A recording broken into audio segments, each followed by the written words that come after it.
It is another episode of Drinkglish. Welcome. This is the channel where what do we talk about? We talk about English and fun facts, and I tell stories, and I drink a beer, which today's or drink something. Today's choice is a Munich Helles. It's a Augustiner Brau München Lager beer. Helles. It's very nice, very refreshing. I just cracked this bad boy open. There we go. Hot summer day here in Vienna. Um, And I'm here to tell you about generalizations and avoiding generalizations, but more importantly, more interestingly, I want to talk about food and a crazy belief or theory or something that I have.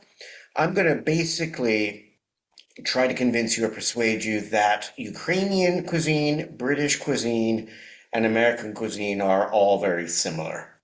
Kind of. No, you'll see. Bear with me right here.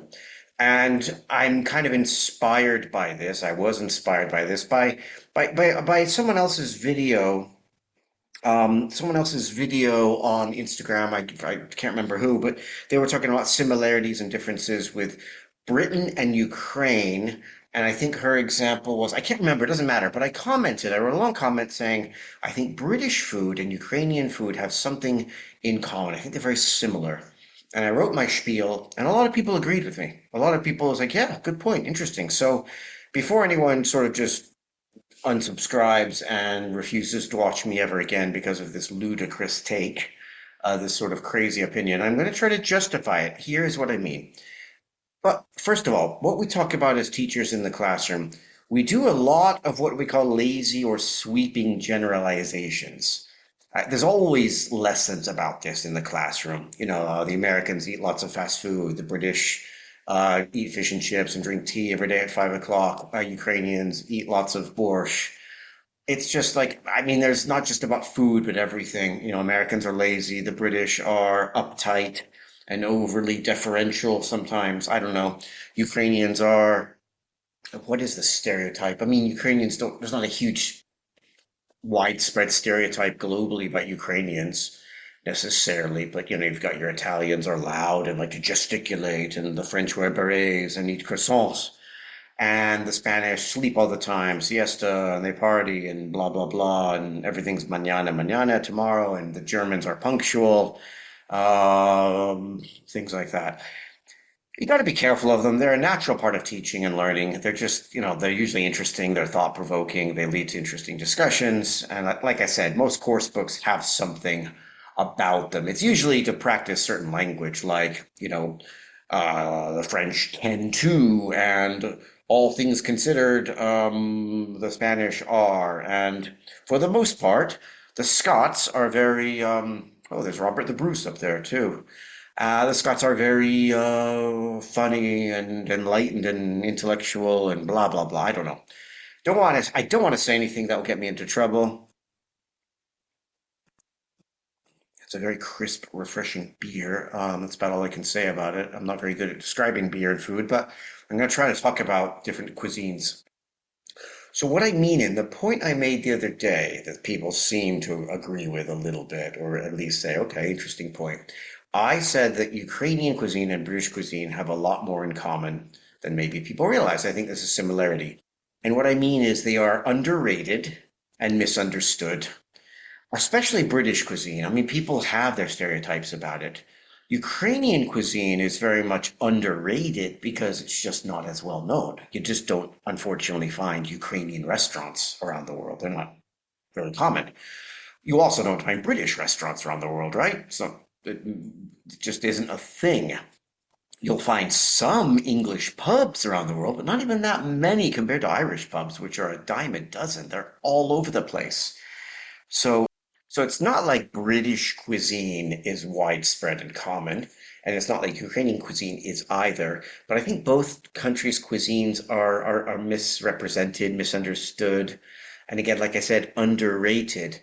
I mean, British food, so many of the people that talk about British food being like lousy, fish and chips or potatoes and just sausages, whatever. It's just one of my experiences was at a summer school. I taught at a few summer schools in the UK. I've done it for 3 years, where there are a lot of Spanish, Italian, mainly teenagers, and even older teenagers, like young adults.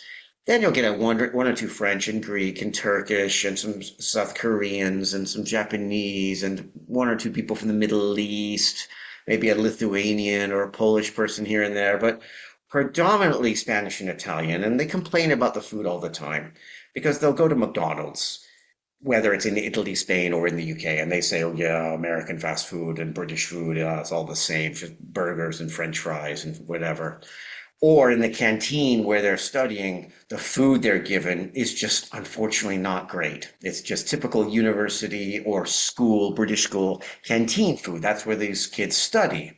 So their exposure to British food is just very unfortunate, I guess you could say. And when they do have free time and go out to eat, they go to McDonald's or Pizza Express or whatever. So they're not even trying proper British food. If you go to a gastro pub or a good pub for a Sunday roast lunch, I'm not going to get into the details of the food. That's not really what I'm doing now. But the range and variety and richness of the food is incredible. There's so much good food. It's very easy to get bad fish and chips, bad quality and overpriced. There's all over. You got to be a little bit more selective. Go to a place like Brighton, where somewhere on the South Coast, where you're going to get some incredible fish and chips. And that's just one cuisine out of so many others. So many great restaurants, types of cuisine. Of course, in Britain, you're going to find all sorts of Indian and Southeast Asian dishes and African dishes from the likes of Ethiopia, Nigeria, and it isn't necessarily British cuisine, but there's always a British twist to it. And the fact that you can find it in Britain, and because of the immigrants and the rich diversity of the Caribbean as well, some of the incredible food from Jamaica you get, it's there. And it's not really experienced as much. And just one example was back in 2008, I think it was. I took a group of four of my students. I shouldn't have done this because they were all 17. Okay, this was 2008, so it's a long time ago. Two guys, two girls, Italians. They were 17. We went for a Sunday roast lunch. They were really, really, they were about to start university. I said, guys, let's go out. We all went out, and they just were blown away by how good the food was in this pub in Canterbury. They may or may not have had a pint in the pub. I'm not going to comment on that. But they all loved their dinners, their roasts. They all had different things. There was steak and ale pie. There was like a beef Wellington, I think. And they tried to spread the word, but it kind of falls on deaf ears. People are just ready to make up their mind about the stereotype, and they'll run with it. Now, Ukrainian cuisine is different from British cuisine, of course, but again, it's similarly it not similarly misrepresented. It's just less known. And if there's any Ukrainians watching, you're going to know I'm preaching to the converted here. Your food is great. But it's just I think restaurants are popping up a little bit more. There are a couple in Vienna, but the reality is it's just not as popular and well known as Japanese, Chinese, Spanish, Italian, etc., Brazilian, all that stuff.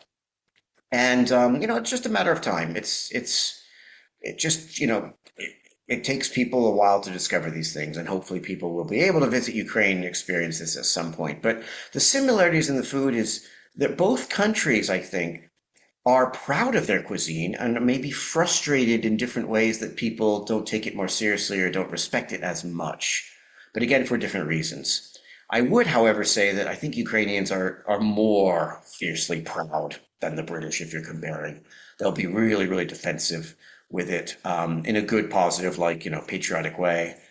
And they'll love to, they'll educate you about it and everything. But just, I think British people are a little bit more because it befits their nature to be more self-deprecating, modest and humble, to say, yeah, our food is good. And if you don't like it, too bad. We're not gonna lose any sleep over it. This is pretty much British versus Ukrainian cuisine. The American side of things, I don't think they are as modest about their food. They're a little bit more. Again, this fits into stereotypes, and I'm perpetuating the stereotype, and I'm doing exactly what teachers are not supposed to do. So let me just, there we go. Slow me down a bit. Teachers are hypocrites, of course. We do this all the time. We say, don't fall prey to these lazy, sweeping generalizations, and then look what we do. We do the same thing. So it's like the parents telling you not to smoke, and then they smoke.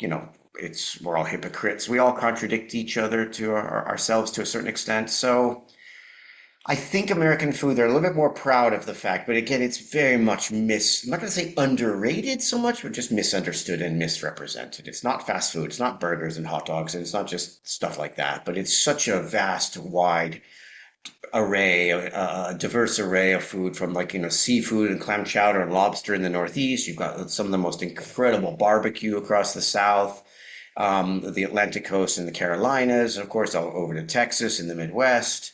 You've got some of the most incredible like Southern U.S. cuisine, the whether it's fried chicken or the sweet potatoes, the yams, the cornbread. I'm not even doing justice to it here, though.